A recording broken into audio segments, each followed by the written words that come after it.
Welcome to Current Affairs. My name is Nathan Robinson. I'm the editor-in-chief of Current Affairs magazine. I am joined today by Matthew Desmond. He is professor of sociology at Princeton University. His book, Evicted, won the Pulitzer Prize for general nonfiction. His latest book is Poverty by America, available from Crown Books. Thank you for joining us on Current Affairs today. Thanks, Nathan. So, I hear a lot, especially from some people who are now, trying to get the president reelected, that this economy is doing great. I just saw an economics blogger with the headline, "If this is a bad economy, please tell me what a good economy would look like." Unemployment is down, inflation is down, Bidenomics are working. But one of the reasons people appreciate your work is that you never allow us to shut our eyes to the situation of the least fortunate. So can you tell us what the situation is like in the other America? I think if you look at the economy by standard measures, unemployment, inflation, those kind of things, I think there is a case that the economy is doing okay by those standard measures. But that does leave behind tens of millions of Americans who are still trapped in poverty. America is really weird when it comes to other rich democracies. We are an advanced, incredibly wealthy country with extreme levels of poverty. By some measures, 5 million Americans get by on $4 a day or less. 38 million of us live below the official poverty line. That's like the country of Australia. So we have a lot of economic hardship and insecurity in this land of dollars. Now, the standard conservative line in this country is that we may have people who are technically poor on paper, but the poor aren't actually poor because John D. Rockefeller never had a cell phone, I think is a common talking point. Poor people in this country have fridges and air conditioning and what have you. You have a pretty forceful response to that in your writing. Yeah, you can't eat a cell phone, right? You can't trade a TV in for a living wage. You can't trade sneakers in for health insurance. And I think that, Michael Harrington put it pretty effectively in his book, The Other America, published almost 60 years ago, where he said, it's easier in America to be well clothed than it is to be well housed and well fed and well doctored. And that's still true today. Poor Americans live at the epicenter of global capitalism in America, and they have access to cheap goods and services like the rest of us do. But that doesn't mean they've received or achieved anything close to financial security. We should just be honest about that. Mm-hmm. Who are the poor in America today? Can you give us a sense of, a better sense of what kinds of people fall into poverty in this country? A lot of kids. We have over 1 million public school children today that are starting school this fall that are homeless officially. Elderly Americans are poor and increasingly poor in recent years. And of course, the poverty line traces the old American story of racism. And so Black and Latinx families have higher rates of poverty than others do in America. But most poor people in America are white just because of sheer numbers. This affects rural and urban people at about similar rates. About half of the folks that are poor in America live in rural communities. And so this is a phenomenon that's found all across the country and affects a lot of different kind of groups. A lot of folks who are poor are working too, which we have to confront. And in recent years, I've been doing more reporting on the working homeless, this group of folks that can't afford a home, but are still putting in 30, 40, 50 hours a week. That does not sound like an economy that's working to me. What about this other common conservative talking point, the success sequence, that in order to get out of poverty in this country, all you need to do is graduate high school, get married, and have a full-time job? I wish it were that easy. I truly, truly do. I wish that recipe was so simple. But the things that we tell our kids, which is good parenting advice, isn't necessarily good social theory. And so if you dig into the success sequence, you realize a few things. More people are poor that played by the rules than broke all of them. So you could still check off those 3 boxes and find yourself poor. And you also find that a lot of folks who played the success sequence and achieved the success sequence, but who are Black or who are not white, still languish in poverty at much higher rates. The thing that's doing a lot of that work in that calculation isn't marriage, it's the job. And that makes a lot of sense. Getting a full-time job often is a road out of poverty. But asking someone who's experienced poverty from a young age, who's experienced trauma after trauma, who's experienced violence and psychological warfare in a way, and eviction and incarceration to just get a full-time job.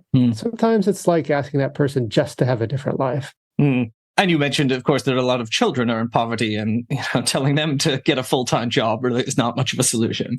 That's right. I look at evictions and housing security a lot in my research, and children are one of the main groups getting evicted in our country today. I published a study a few years ago that showed that if you live with kids, the chances of you getting evicted triple, actually, all else equal. So when we're thinking about the face of poverty, we should clearly think of the visible faces that we see often in homeless encampments or slumped to sleep on our way to work. But we should also think of all these invisible faces, and they're usually young. I've mentioned a couple of my least favorite talking points on poverty. Are there any things that you find particularly frustrating in our discourse in this country about poverty? Yeah, this defeatism, like this idea that we have to live with it, that this is a byproduct of capitalism, that there's a giant chunk of us that are always going to be poor, that the poor will always be with us. It's such forgive me, but it's such an un-American idea. Like it's such a boring, defeatist idea. And it's certainly not an idea that other capitalist advanced societies have embraced. We have not just higher rates of poverty than other places, but like our child poverty rate, for example, is double what it is in Germany and South Korea, for example. And there's a lot of us on the left and the right who are just tolerant of that. And I think our poverty rate should be zero. I want to abolish poverty. I don't want to reduce it. I want to end it.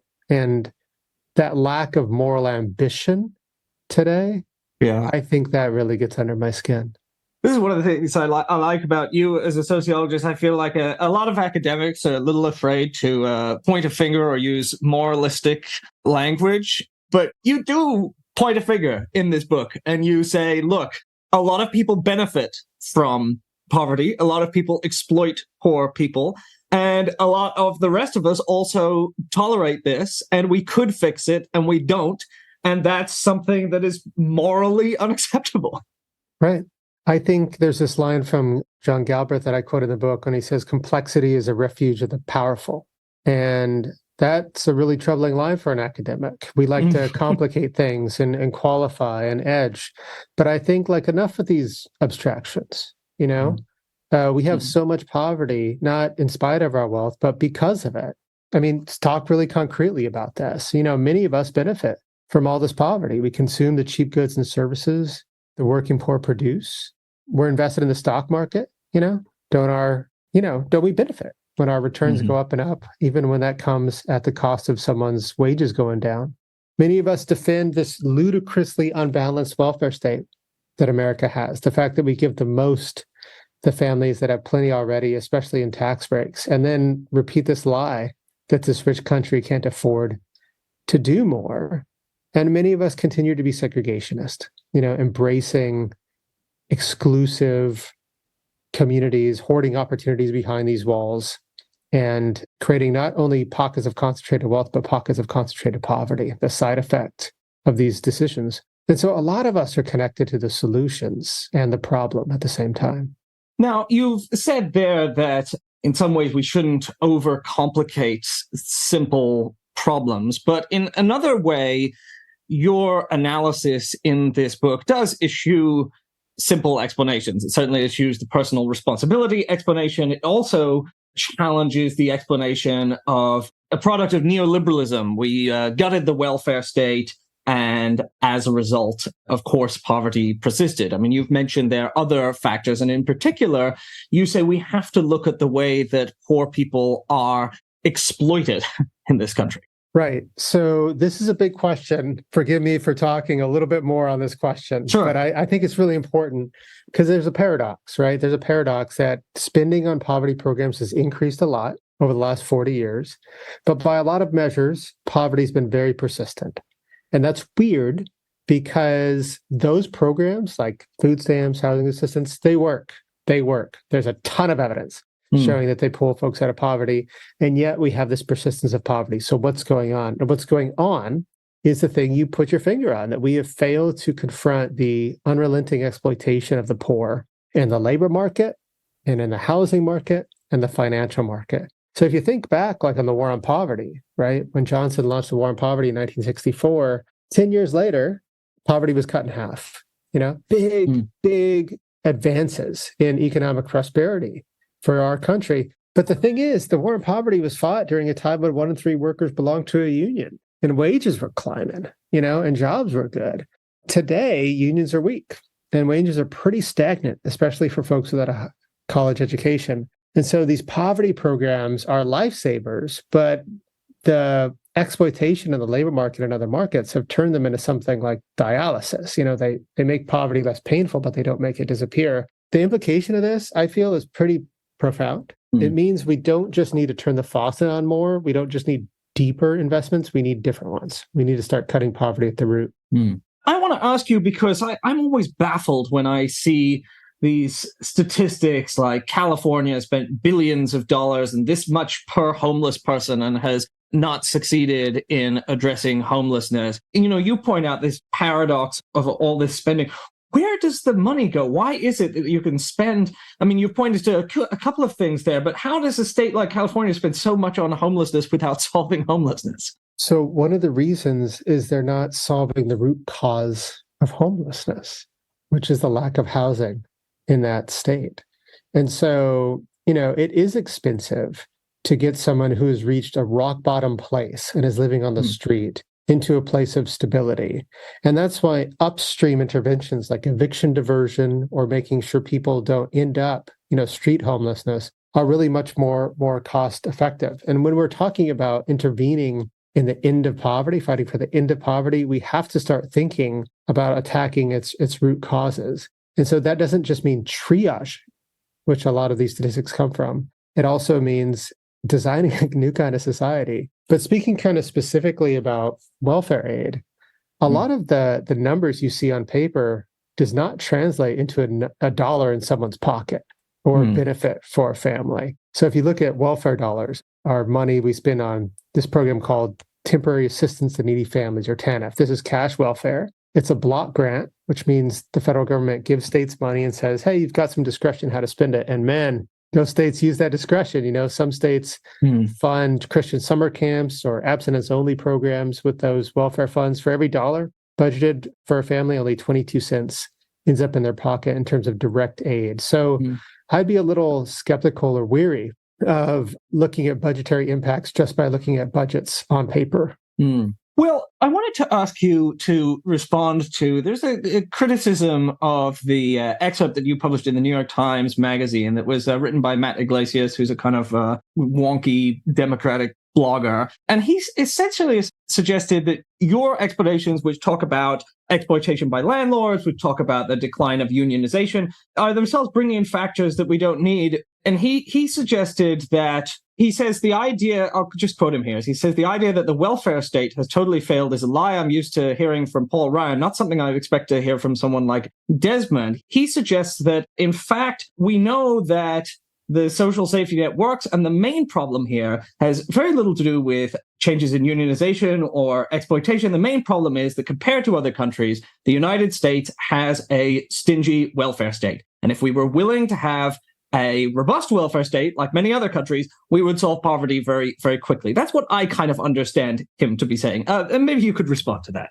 So on the one hand, it sounds like someone who read a little bit of the book, but not the full thing. And certainly someone that didn't read it closely, because the book clearly argues for a bigger welfare state. There's a whole chapter devoted to deepening anti-poverty spending based on fair tax implementation. And this statistic that I can't shake is from a study that shows that, if the top 1% of Americans just paid the taxes they owed, we could raise an additional $175 billion a year, which would basically be enough to pull everyone above the official poverty line. So there's clearly an alignment I have with Matt Iglesias on this point. But we also have to face the blunt truth that by a lot of measures, poverty has stagnated over the last 50 years, and even by some measures to do more, not just turning on the faucet more, but also really rethinking how the fundamentals of American society are breaking down for low-income families today.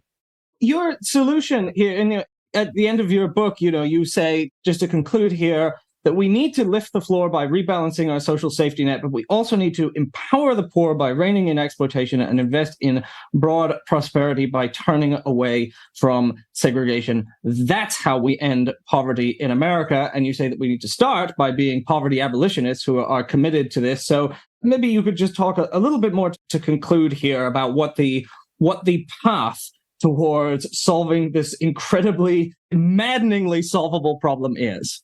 It is maddeningly solvable. And the book says we need to do three things. First, we need to deepen our investments in anti-poverty spending. We talked about that already. Mm-hmm. We saw during COVID that doing that has massive effects. So the child tax credit, for example, which is basically a subsidy to parents with kids, reduced child poverty by 46% in 6 months during COVID. So we know how to do this.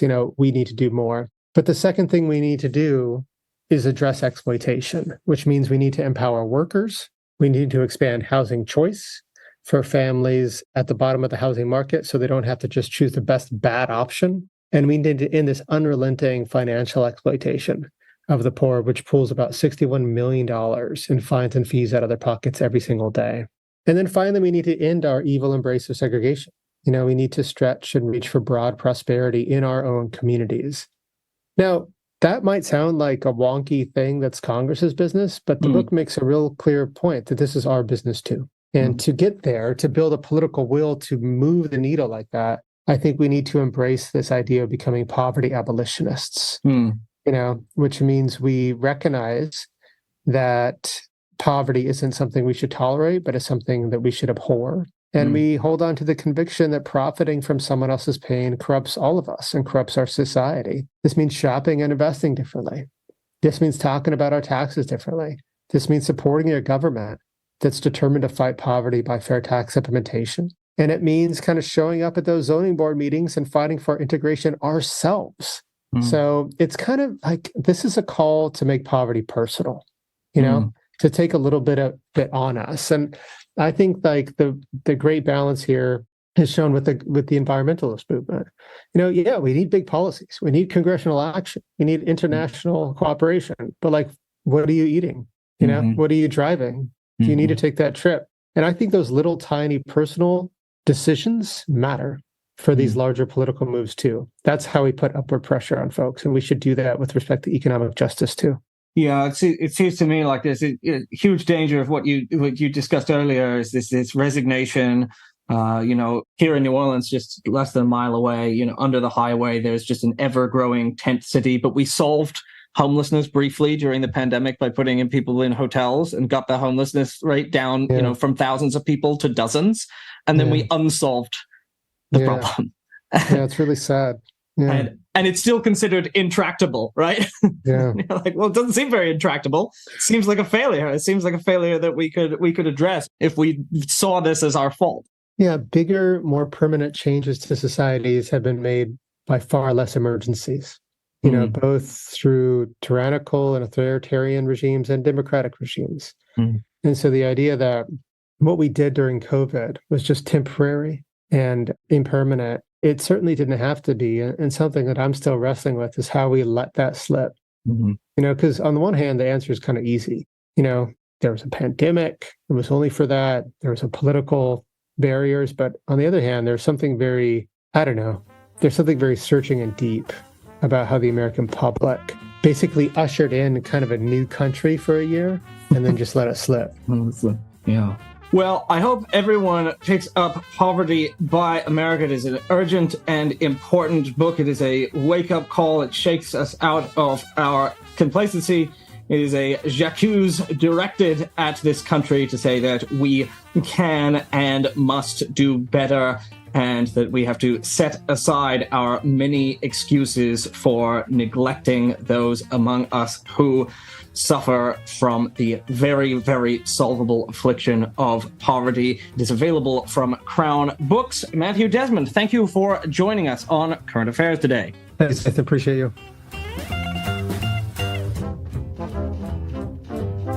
The Current Affairs Podcast is a product of Current Affairs Magazine. If you are not subscribed to Current Affairs Magazine, visit currentaffairs.org/subscribe today and get our glorious print edition. The Current Affairs Podcast is released regularly every week on patreon.com/currentaffairs. Thanks for listening.